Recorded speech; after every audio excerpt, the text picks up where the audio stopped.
નવું સત્ર શરૂ થઈ જતાની સાથે જ આરટીઓ હવે એક્શનમાં આવી ચૂક્યું છે। સુરતની વાત કરી રહ્યા છીએ કે જ્યાં 30 જેટલી સ્કૂલોના વાહન ચાલકો સામે કાર્યવાહી કરવામાં આવી છે। આજે મહત્વપૂર્ણ ઇનપુટ અમે તમને સવારના મહત્વપૂર્ણ સમાચાર બતાવી રહ્યા છીએ।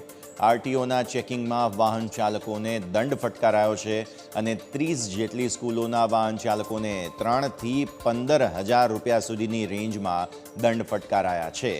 એક સપ્તાહ બાદ ફિટનેસ સર્ટિફિકેટની જે ટેક્સી પાસિંગ સહિતની ખામીઓ છે તે હજુ પણ જો એક સપ્તાહ પછી જણાશે તો વાહન ડિટેઇન પણ કરવામાં આવશે। આ સ્પષ્ટપણે વાત રજૂ કરવામાં આવી છે।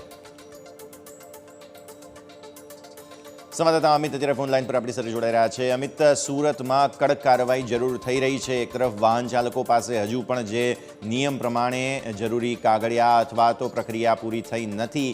આવી સ્થિતિમાં એક સપ્તાહનો સમય અપાયો છે। કયા પ્રકારની વિગતો અને વાહન ચાલકો હવે શું કરી રહ્યા છે?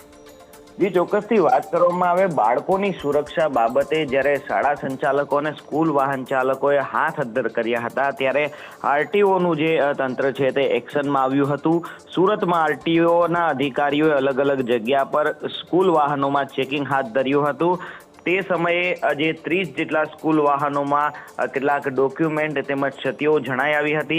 ત્યારે આ તમામ જે સ્કૂલ વાહન ચાલકોને 3,000 થી લઈ 15,000 સુધીનો દંડ કરવામાં આવ્યો છે અને એક સપ્તાહનો ટાઈમ આપવામાં આવ્યો છે કે સ્કૂલ વાહનમાં ફિટનેસ ન હોય, ટેક્સી પાર્સિંગ ન હોય કે ફાયર એક્સટિંગર કે મેડિકલ કિટ જેવી સુવિધા ન હોય તો આ સુવિધા એક સપ્તાહમાં કરાવવામાં આવે। જો સુવિધા નહીં થાય તો એક સપ્તાહ બાદ ફરીથી આરટીઓ એક ડ્રાઈવ કરશે અને આ જે સ્કૂલ વાહનો છે તેને ડિટેન કરવાની કામગીરી કરશે।